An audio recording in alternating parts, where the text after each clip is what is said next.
Over 450 Masters Division trainers walked into these halls and only 2 of them remain as both Marco Silva and Victor Medina get ready for the final face-off here at the Latin America International Championships. My name is Rosemary Kelly and I'm so honored to be here next to Aaron Zhang to cast this Masters Finals. I am so excited. We've got Marco and Victor, 2 of the best players in the world. Marco, the defending champion, looking to get that 3rd championship, and Victor coming into this tournament as #1 in championship points in the world. These are truly 2 of the best, and I just really am eager to see how they're going to approach this match. Either winner here is going to create history for themselves. It would be so amazing to see Marco be able to get the first 3-time international championship glory, and for Victor, he's been so close to being able to achieve that greatness, and he is just 1 step away. 1 step away, but there's a lot of tough Pokemon that he's got to face in order to claim that title. We've got that Jumpluff and, of course, that Charizard on the opposing side. We've got a Weather War here in the finals, Sun on one side, Rain on the other. Both trainers having Ursaluna on their compositions as well. And these players have had a lot of time to think about how they want to go about this match.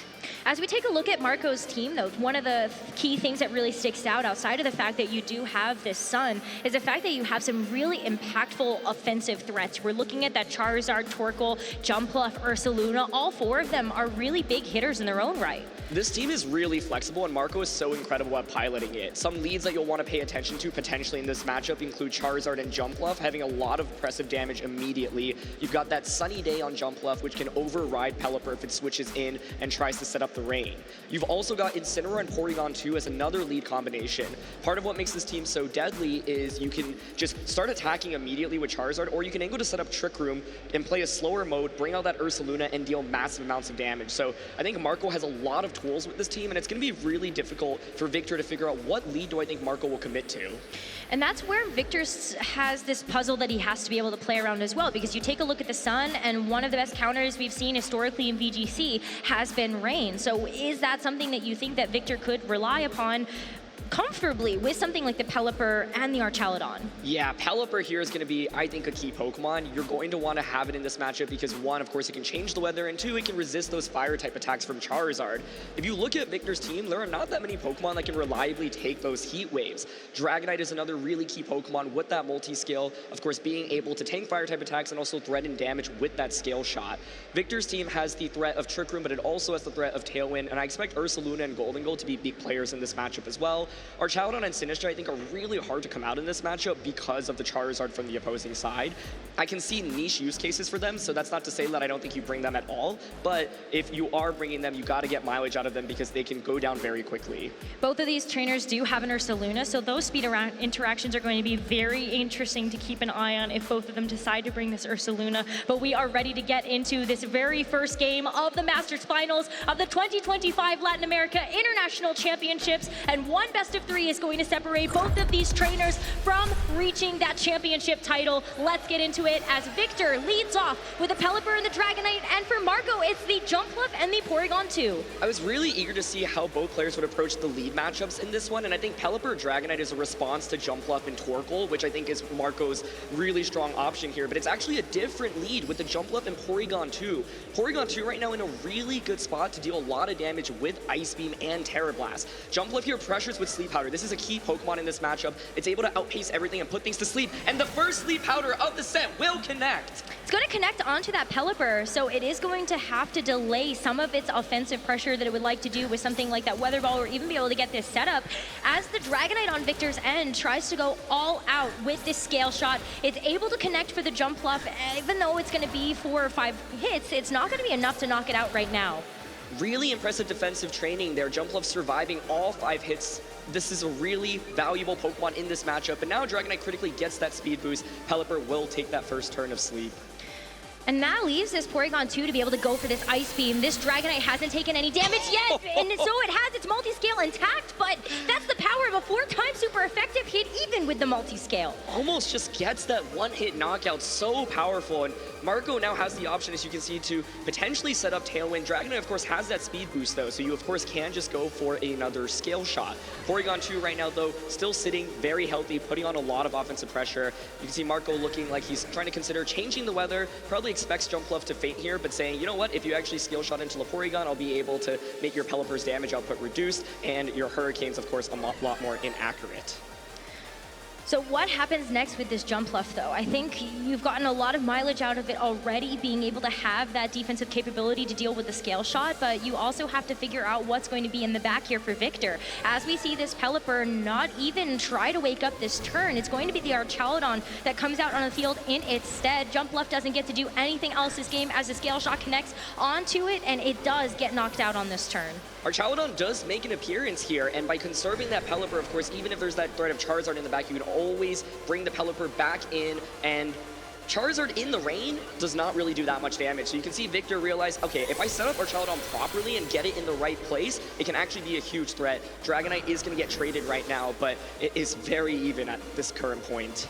Dragonite was supposed to be a big source of damage for Victor, though, so it does feel a little bit bad to have to lose that piece so early, but Victor is going to be able to focus a lot of his game plan into this Archaludon, especially knowing that you do have some really nice resistances to something like this Charizard. Yeah, I like the prioritization of getting rid of Jumpluff. I think Jumpluff is just a huge threat in this matchup, even though it doesn't deal damage. Being able to put everything to sleep and change the weather via Sunny Day is huge. So Charizard does hit the field, and okay, we're looking at the hover here, potentially trying to just get a huge knockout weather ball here. You can switch into the Torkoal, of course, change the weather.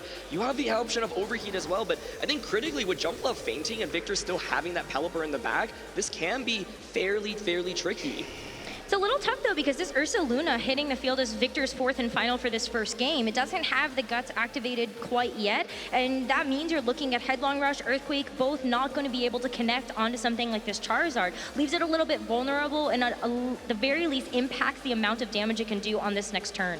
Yeah, critically, the Porygon is going to switch here into Torkoal, so the Sun now is set up. There's no defensive Terra on either of these Pokemon, so of course, Fire-type attack will do a ton of damage. Yeah, this Archaludon is going to hope that this Assault Vest is going to be enough to be able to withstand some of the onslaught of damage from this Charizard. But take a look at the Weather Ball as a same type attack bonus in the Sun. It's just going to knock out that Archaludon in one go. This is my point about why I thought Archaludon is a tough Pokemon to bring into this matchup. Marco positions the Charizard perfectly. You do now bring out the Pelipper. It will, of course, change the weather. The rain will be set up.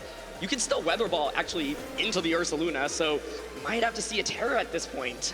That Terra on the Ursaluna is going to be a Ghost type, so it does get rid of that super effective weakness you're going to have to a Water type Weather Ball, but you're still going to leave yourself taking neutral damage from everything else. Yeah, and Torkoal is interesting here because it actually doesn't really do that much damage, but Pelipper is asleep. So right now the question is, can Ursaluna get enough mileage these next couple of turns and actually deal enough? Helping Hand Weather Ball here is really safe. The question though is, with that Terra committed on Ursaluna, will you be able to survive the turn? I would expect it to survive, and then the question is, can Porygon 2 and Torkoal finish off the game?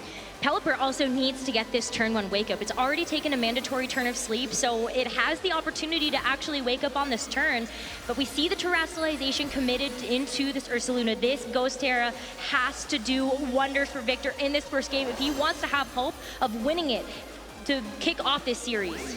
All right, helping hand here. Weather Ball in the rain from a Charizard into Ursaluna. How much damage will this do? Still gonna do a lot. It's still a Charizard with pretty good special attack, and it's just a one hit. No way, this Ursaluna. Victor hasn't been able to do anything with two Pokemon already. Charizard with that Weather Ball, that's one way to get around the variance. But okay, there is the wake up. Muddy Water comes out. It is going to do super effective damage and get the double knockout, but there's Porygon in the back still. Porygon in the back, but that's a huge double KO here for Victor. This was such an explosive turn. We saw 3 Pokemon knockouts back to back to back. It comes down to a 1v1 though at the end of this first game. Porygon 2 with this Eviolite, bigger defense buffs than this Pelipper is going to have with the Focus Sash. Porygon is in a phenomenal spot. Right now, you really want to avoid, however, getting hit by the Hurricane and then having Hurricane confuse you and then hit by Confusion. Marco actually lost the last regional championship finals he played in to Hurricane hitting and then confusing him into a hit. So will we see Hurricane confuse right now is the question.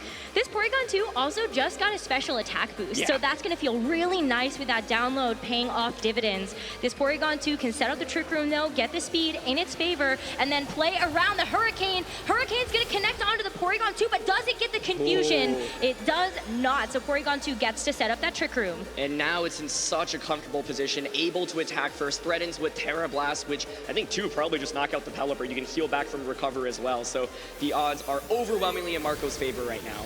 That's going to be almost a one-hit knockout again here if it were not for that focus dash. Regardless, with the Hurricane, we are not going to see this confusion either. So in Trick Room, Marco is just one more Pokemon move away from getting the knockout onto the Pelipper and winning this first game. Pelipper opting to protect here, trying to stall out, of course, those Trick Room turns. Also gives Victor some time to think about how he wants to approach the next game. I think Porygon Jump Bluff, maybe a lead that Victor wasn't fully expecting. I think Charizard plus the Jump Bluff is one of the go-to leads. And so I really, really like the decision there. No double protect from the Pelipper, and Marco's going to take this first game.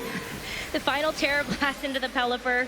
What a start here for our Masters Finals at the Latin America International Championships. That was so fast.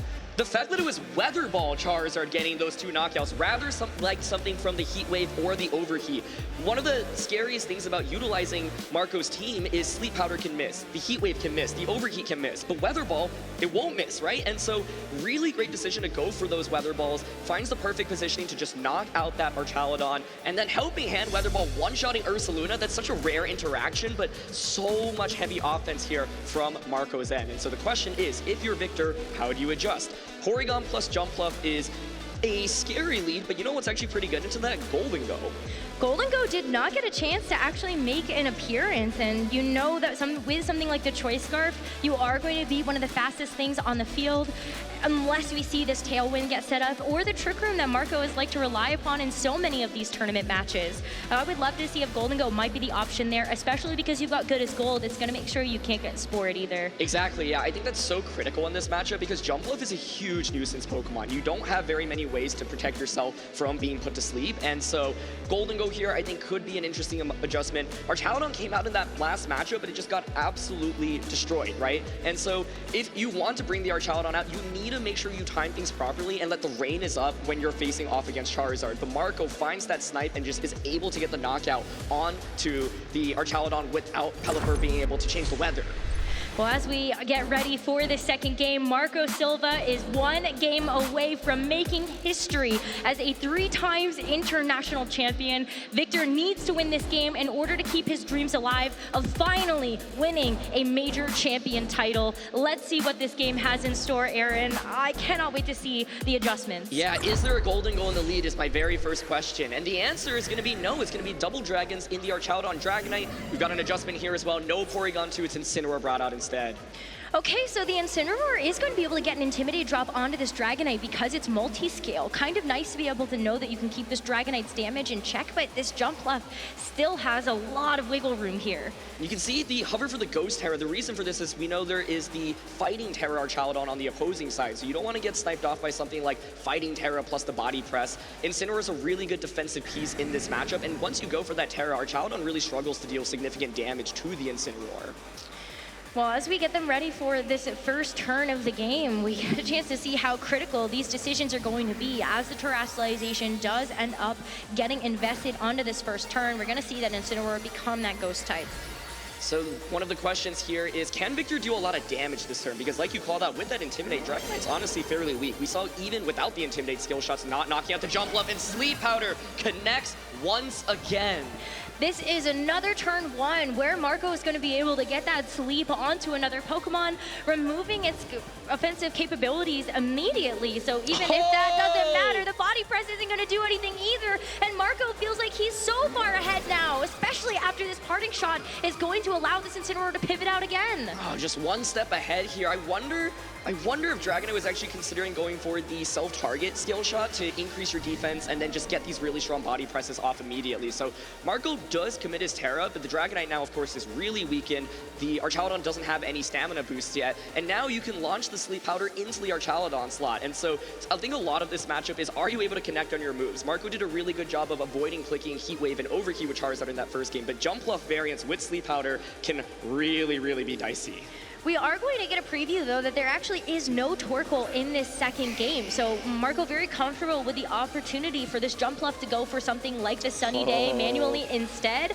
And so this is going to be a very difficult turn. A lot of variants could be involved with these Heat Waves. Yeah, there is going to be a lot of damage coming out right now, though. There is not very much defense on the opposing side, and Dragonite's really weakened as well. So even if it gets that Wake Up, your Skill Shot is not knocking out Charizard, which is normally what you're hoping for. So Archaludon's just in a really tough spot right now. If you switch in the Pelipper, well, then Sunny Day overrides it, so Victor can't really switch it in. Here we go. Do the Heat Waves connect? Heat Wave is going to connect onto both of these Pokemon, and so Archaludon does survive with this Assault Vest. Better off this time around than with the Weather Ball, and the multi-scale from this Dragonite able to help it out here as well, but it stays asleep. Archaludon does connect the Snarl onto both of these Pokemon, the special attack drop mattering for the Charizard as the Covert Cloak keeps this Jump Bluff safe. Heat Wave still just so strong, though. You've broken the multi-scale on the Dragonite. Dragonite stayed asleep, and Heat Wave was able to connect. So that turn basically went as perfectly as Marco could ask for. So this is the threat of Charizard in this matchup. Marco finds a really nice way to get it out, committing that Ghost Terra early, and Charizard is so well positioned, and this is what makes it so hard. If there wasn't Sunny Day on Jump Bluff, okay, you can just bring out the Pelipper and change the weather, but there is Sunny Day here, right? So what can even Victor do? He's not going to protect, he's not going to switch out, so now the question is, do the Heat Waves connect once again? The Tailwind is going to make sure that this Charizard can connect these Heat Waves, picking up the knockout onto the Archaludon, but the Dragonite is still going to stay up in this game number 2. It's still asleep, though, so another turn wasted for this Dragonite. Victor is just getting really crushed by the pressure of Jump Bluff plus the Charizard. The most he can hope for from those last couple of turns were maybe some misses or Wake Up with that Dragonite. But Marco did a really good job saying, look, even if you Wake Up, we've been able to drop your attack a good bit. And so you can just Sunny Day now once again. And yeah, just keep clicking Heat Wave. Like, yes, you've eaten up the Snarl, but Solar Power is still doing so much damage. There's not very much bulk on the opposing side. Pelipper's still going to take a good amount of damage. So what do you do right now if you're Victor? Maybe you try to protect the Dragonite. There's no protect though, so Sunny Day comes out. If Heat Wave connects, Dragonite might just faint here. You have to hope for a miss at this point, and there is not. This Dragonite gets knocked out, and the Pelipper takes an incredible amount of damage as it switches in for the first time in this game. It goes for the Muddy Water too, but there's going to be a miss onto the Charizard, which is so critical. This Charizard gets a chance to have another turn in the sun. Yeah, there's just really nothing Victor can do. So much of the strength of this team is positioned. It's Ursaluna as the last one, but there's no weather anymore that you can control on your side. Charizard just free to launch another Heat Wave. Incineroar can come in freely, and this was just pure dominance by Marco Silva in this second game, starting from turn 1. It felt like there was just nothing Victor could do.